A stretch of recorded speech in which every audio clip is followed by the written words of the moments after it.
नमस्कार, मैं हूं माधुरी। वंडे न्यूज में आप सभी का स्वागत है। केंद्र की मोदी सरकार ने विदेशी फंडिंग को लेकर लागू विदेशी अंशदान विनिमयन अधिनियम नियमों में बड़ा बदलाव किया है। नए संशोधनों के तहत धर्मांतरण को अब आस्था आधारित गतिविधियों का हिस्सा नहीं माना जाएगा। सरकार के इस कदम का सीधा असर उन गैर सरकारी संगठनों यानी कि एनजीओस, धार्मिक संस्थाओं और चैरिटेबल संगठनों पर पड़ेगा जो विदेशी फंडिंग के जरिए धर्म परिवर्तन की साजिश रचते हैं। सोमवार 22 जून 2026 को गृह मंत्रालय द्वारा जारी किए गए अधिसूचना में बताया गया है कि नए नियमों में धार्मिक शिक्षा, पूजा पाठ, प्रार्थना सभा, आध्यात्मिक कार्यक्रम, धार्मिक साहित्य का ज्ञान देना या समुदाय आधारित धार्मिक सेवाएं तो आस्था आधारित गतिविधियों की श्रेणी में रहेंगी। लेकिन किसी व्यक्ति पर धर्म परिवर्तन के लिए दबाव बनाना, प्रभावित करना या धर्म बदलने के लिए अभियान चलाना अब इस श्रेणी से बाहर माना जाएगा। नए नियमों के अनुसार रजिस्ट्रेशन के लिए आवेदन करने या सालाना रिटर्न दाखिल करने वाले संगठनों को अब अपनी आधिकारिक वेबसाइट और सोशल मीडिया अकाउंट की जानकारी देनी होगी।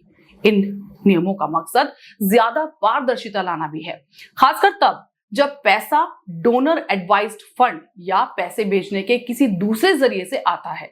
ऐसे मामलों में संगठन को असली दान देने वाले की पहचान, पता और ईमेल की जानकारी के साथ साथ मिली हुई रकम की भी जानकारी देनी होगी। नियमों में हुए इस बदलाव का मतलब यह है कि यदि कोई संस्था विदेशी फंड का उपयोग धर्म प्रचार या धर्म परिवर्तन से जुड़ी गतिविधियों में करती पाई जाती है तो उसके खिलाफ FCRA के तहत कार्रवाई की जा सकती है। ऐसे मामलों में फंड के उपयोग की जांच, लाइसेंस संबंधी कार्रवाई या अन्य कानूनी कदम उठाए जा सकते हैं। सरकार ने कहा कि विदेशी फंड का इस्तेमाल सामाजिक सेवा, शिक्षा, स्वास्थ्य और वास्तविक धार्मिक गतिविधियों के लिए किया जा सकता है, लेकिन धर्म परिवर्तन को बढ़ावा देने के लिए नहीं। इसी वजह से धर्मांतरण को आस्था आधारित गतिविधियों की परिभाषा से अलग कर दिया गया है।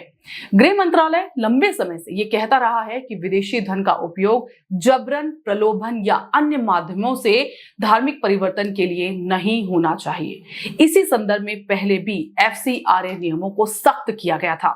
2019 में भी सरकार ने नियमों में संशोधन करते हुए एनजीओस के प्रमुख पदाधिकारियों से ये घोषणा लेना अनिवार्य किया था कि वे धर्म परिवर्तन या सांप्रदायिक तनाव फैलाने जैसी गतिविधियों में शामिल नहीं रहे हैं।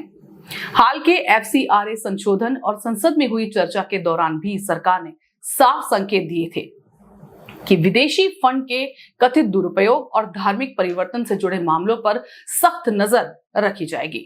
संसद में केंद्रीय गृह राज्य मंत्री नित्यानंद राय ने कहा था कि सरकार विदेशी फंडिंग के दुरुपयोग और जबरन धार्मिक परिवर्तन जैसी गतिविधियों को बर्दाश्त नहीं करेगा।